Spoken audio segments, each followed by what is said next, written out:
আসসালামু আলাইকুম রহমতুল্লাহি ওবরকাতুহু। সম্মানিত দর্শক, বর্তমান বিএনপি সরকার আরও স্পষ্ট করে বলে তারেক রহমান সাহেবের সরকার অনেকগুলো ভুল করে ফেলেছেন। অনেকগুলো ফ্রন্ট, দ্বন্দ্ব বিবাদ এবং সংঘাতের অনেকগুলো ফ্রন্ট তিনি এবং তার সরকার খুলে ফেলেছেন এবং আগামীতে তিনি যে পথে যেভাবে এগোচ্ছেন এটি কোনো অবস্থাতেই তার জন্য ভালো হবে না। 1% সম্ভাবনা নেই। আমি আবার বলছি, আমি যদি সুস্থ থাকি, আমাকে যদি আপনাদের পাগল মনে না হয়, আল্লাহকে হাজির জেনে নাজির জেনে বলছি যে আমার যতটুকু লেখাপড়া আছে, যতটুকু জ্ঞান আছে, তাতে করে এই ২ মাসে সরকার যে ভুলগুলো করেছে এবং যে ভুলগুলো করতে চলেছে, এগুলোর যে ধারাবাহিকতা, এগুলোর যে পরিণতি, এই পরিণতি সরকারের জন্য শুভ ফল বয়ে আনবে না। ইতিমধ্যে সরকারে যারা ঘনিষ্ঠজন আছেন তারা অনেকে স্টপ হয়ে গেছেন। অনেকের জবান বন্ধ হয়ে গেছে, অনেকের কথাবার্তা বলা বন্ধ হয়ে গেছে। আর সরকারের উপর যারা বিভিন্ন কারণে বিক্ষুব্ধ, এমনকি বিএনপির যারা লোক, অনেকে হয়তো স্বতন্ত্র নির্বাচন করেছেন, দল থেকে বহিষ্কৃত হয়েছেন, অথচ বিএনপির সেই প্রথম দিন থেকে তারা বিএনপির জন্য যত ঘাম ঝরিয়েছেন, চোখের পানি ঝরিয়েছেন, রক্ত ঝরিয়েছেন, এটি এখন যারা মন্ত্রী পরিষদে আছেন তারা কেউ এভাবে ক্লেম করতে পারবেন না। এরকম অনেক যারা ডেডিকেটেড নেতাকর্মী রয়েছেন, তারা অনেকেই দল থেকে বিচ্যুত হয়েছেন, দল থেকে বেরিয়ে গেছেন এবং দলকে নানা রকম কথাবার্তা বলছেন যে আওয়ামী লীগ তো পালিয়ে গেছে, ভারতে পালিয়ে গেছে, তাদের পালানোর একটা রাস্তা ছিল, আপনারা কোথায় যাবেন, আপনাদের তো পালানোর কোনো জায়গা নেই। তো বোঝার চেষ্টা করুন যে বিরক্তি কোন পর্যায়ে গেলে, অশনির সংকেত কোন পর্যায়ে গেলে একেবারে বিএনপির পরীক্ষিত যারা লোকজন রয়েছেন তারা এই ধরনের কথা বলতে পারে।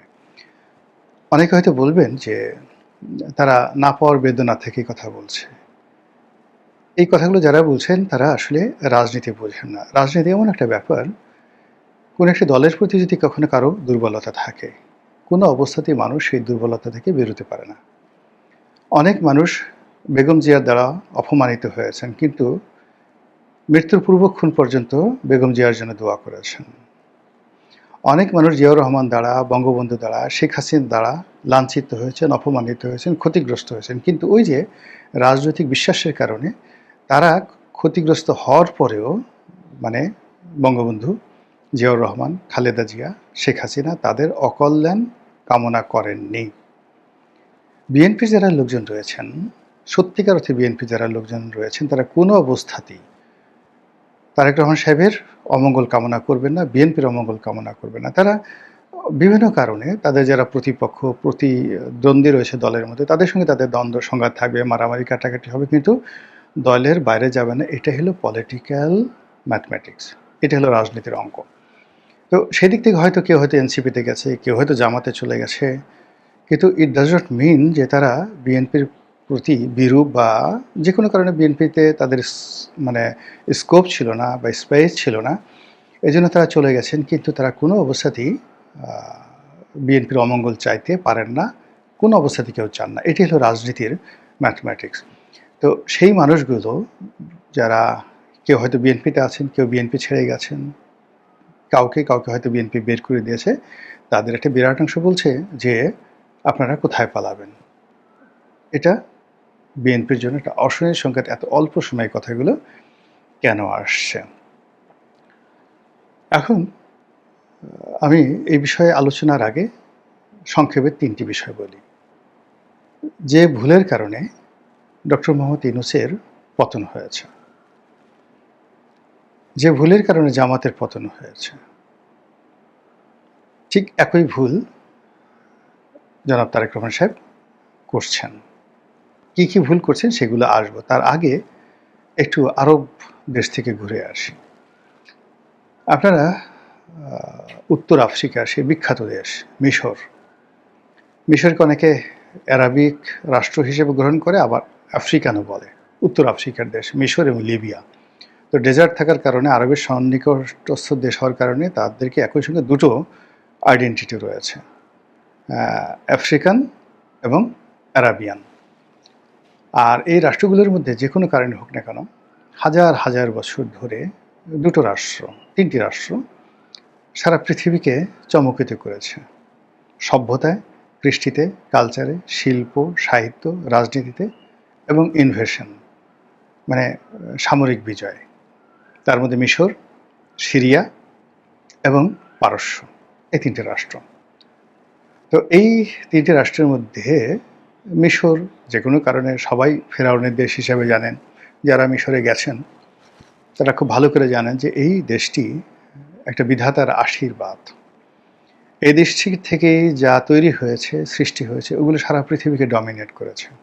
যা কিছু ভালো, যা কিছু মন্দ, ধর্ম, কৃষ্টি, কালচার, তারপরে রাজনীতি, অর্থনীতি, যুদ্ধবিদ্যা, স্থাপত্যবিদ্যা, পৃথিবীর সব কিছুই তারা প্রথমে শুরু করেছে। মিশরীয় সভ্যতা পৃথিবীর আদি সভ্যতা।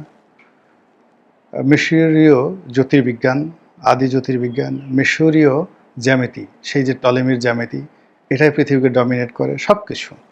ফলে মিশরে যা কিছু ঘটে সেটা অন্যান্য দুনিয়ার জন্য উদাহরণ হিসেবে কাজ করে।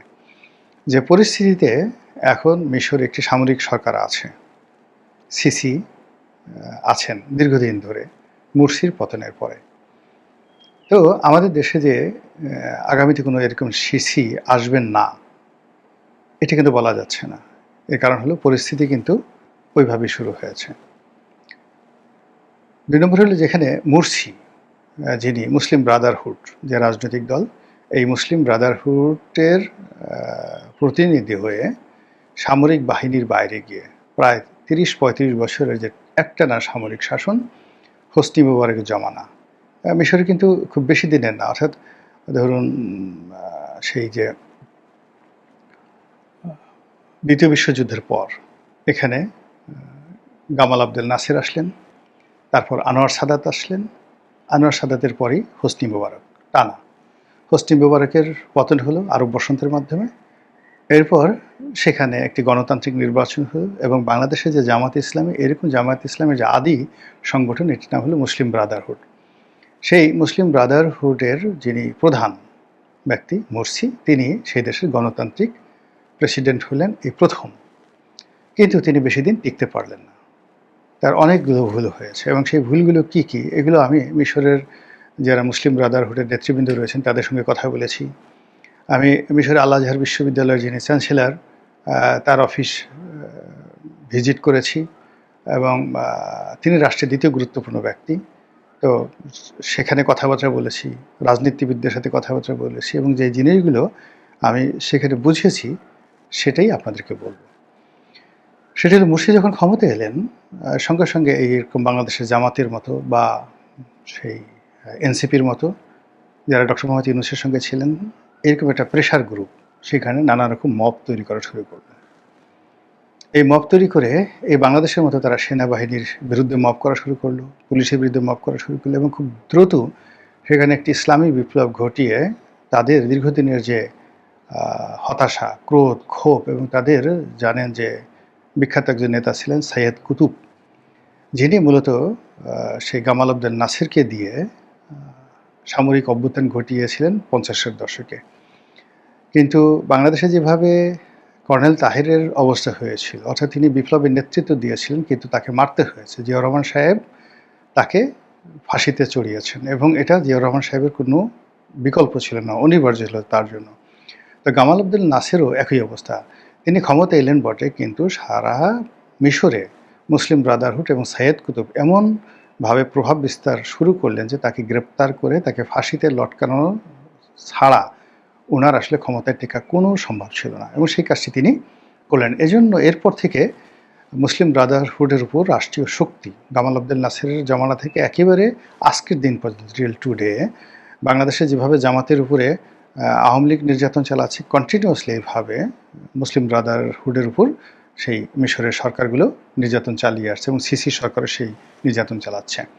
তো এই দীর্ঘদিনের বঞ্চনা গঞ্চনা এর থেকে বের হয়ে যখন মুরসি প্রথম প্রেসিডেন্ট হলো, তারা যে কাজটি 10 বছর বসে করবে সেই কাজটি তারা 10 দিনের মধ্যে করার চেষ্টা করতে থাকলো। ফলে কি হলো, আবার আর একটা প্রতি বিপ্লব ঘটে গেল এবং সেই বিপ্লবে মুরসির পতন হলো, গ্রেপ্তার হলেন, মৃত্যুদণ্ড হলো, জেলখানায় মারা গেলেন এবং আমেরিকার আশীর্বাদ নিয়ে সিসি ক্ষমতায় আসলেন এবং এখন পর্যন্ত সিসি ক্ষমতায় আছেন। বাংলাদেশেও ঠিক একই অবস্থা, আরব বসন্তের মতো ওইরকম একটি যাকে বলা হয় বাংলা বসন্ত হয়েছিল 2024 সনের জুলাই আগস্ট মাসে। সেই জুলাই আগস্ট মাসের হওয়ার পর যখন জামাত এনসিপি তারা প্রত্যক্ষভাবে ক্ষমতায় আসলো, সামনে ইউনূস, একদিকে এনসিপি আর একদিকে জামাত, অন্যদিকে সেনাবাহিনী। এই সময়টিতে ঠিক ওই মিশরের মতো করেই নানা রকম মব তৈরি করা হলো, অনেকগুলো সংস্কার করার চেষ্টা করলো, অনেকগুলো মানে অবাস্তব প্রকল্প তারা করার চেষ্টা করলো, যেগুলো হয়তো 10 বছর বসে করা যাবে সেগুলো তারা মানে 10 দিনে করার চেষ্টা করলো। ফলে কি হলো, ইউনূস সরকার একেবারে প্রথম 60 দিনের মাথায় বা 1 মাসের মাথায় মানুষের কাছ থেকে তারা রীতিমতো দূরে সরে গেল। এবং এটা ক্রমান্বয়ে আমেরিকার যদি সাপোর্ট না থাকতো উইদিন 3 মাসের মাথায় ইউনূস সরকারের কিন্তু পতন ঘটতো এবং যেদিন আলী রিয়াজ বাংলাদেশে আসছে সেই দিনই আসলে তার পতন সূচনা হয়ে গেছে। তো একইভাবে আবার ধরুন তার পতনের পরে যেভাবেই হোক না কেন জনাব তারেক রহমান সাহেবের ক্ষমতার পালাবদল ঘটেছে এবং তিনি ক্ষমতার পাদপীঠে আছেন এই মুহূর্তে। কিন্তু বিএনপি যারা লোকজন রয়েছেন তারা 17 বছরের তাদের যে জুলুম অত্যাচার, তাদের যে কষ্ট এবং বেদনা, তারা বিভিন্ন সময় যে লাঞ্ছনার শিকার হয়েছেন, গঞ্জনার শিকার হয়েছেন, সেইগুলো এই 2 মাসের মধ্যেই তারা সুদে আসলে উঠিয়ে নেওয়ার চেষ্টা করছেন। এবং গত 2 বছর ইউনূস জমানাতেও তো কিন্তু তারা অর্থনৈতিকভাবে মবের মাধ্যমে, তারপরে শেষে আওয়ামী লীগের বিভিন্ন সহায় সম্পত্তি, শিল্প, কলকারখানা, ব্যবসা বাণিজ্য দখলের ক্ষেত্রে তারা কিন্তু তাদের 90% কাজ ওই সময় তারা করে ফেলেছে। কিন্তু এই দায়-দায়িত্বগুলো যতটা না বিএনপির ঘাড়ে আসছে তার চেয়ে বেশি আসছে ডক্টর মোহাম্মদ ইউনূসের ঘাড়ে।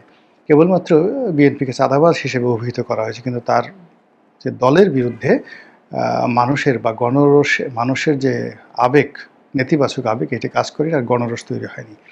কিন্তু গত 2 মাসে সরকার যে কাজগুলো করার চেষ্টা করছে, একটার পর একটা যে কাজগুলো করার চেষ্টা করছে, সেই কাজের ফলে মানুষ বিক্ষুব্ধ হয়ে পড়ছে, মানুষ ধৈর্য হারিয়ে ফেলছে এবং মানুষ এই সরকারের প্রতি আশা রাখতে পারছে না।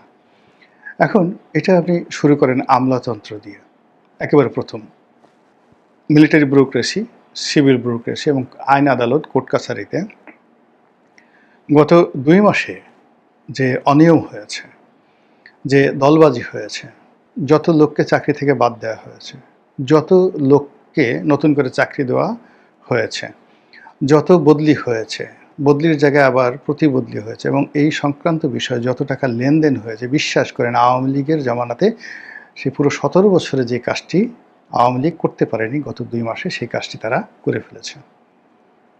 এর ফলে কি হলো, বাইরে থেকে অনেক কিছু শুনশান মনে হচ্ছে, কিন্তু ভিতরে ভিতরে অনেক কিছু ক্ষয়ে গেছে। ক্যান্সার যেভাবে আপনার দেহের সমস্ত কোষগুলো খেয়ে ফেলে, আপনার রক্তে যদি ক্যান্সার হয় তাহলে যেভাবে আপনার ব্লাড সেলগুলো সেই লোহিত কণিকাগুলো শেষ করে দেয়, ঠিক এইভাবে একটা রাষ্ট্রের যে হৃদস্পন্দন, রাষ্ট্রের যে শাখা প্রশাখা, রাষ্ট্রের যে রক্তনালী, যেগুলো আমলাতন্ত্রের মাধ্যমে প্রবাহিত হয়ে থাকে, এই প্রত্যেকটি জায়গাতে রীতিমতো ক্যান্সার হয়ে পড়েছে।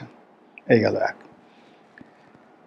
সামাজিক জীবনে চাঁদাবাজি, দখল এগুলো একটু কমেনি, বরং এই যে হকার স্থাপন করা, আগে হকার উচ্ছেদ করা, তারপর হকার স্থাপন করা, এই যে খাল কাটা, এরপর ফ্যামিলি কার্ড দেওয়া ইত্যাদি নানা রকম কর্মকাণ্ড নিয়ে টেকনাফ থেকে তেঁতুলিয়া পর্যন্ত সকল স্তরের মানুষের মধ্যে অশান্তি বিরাজ করছে।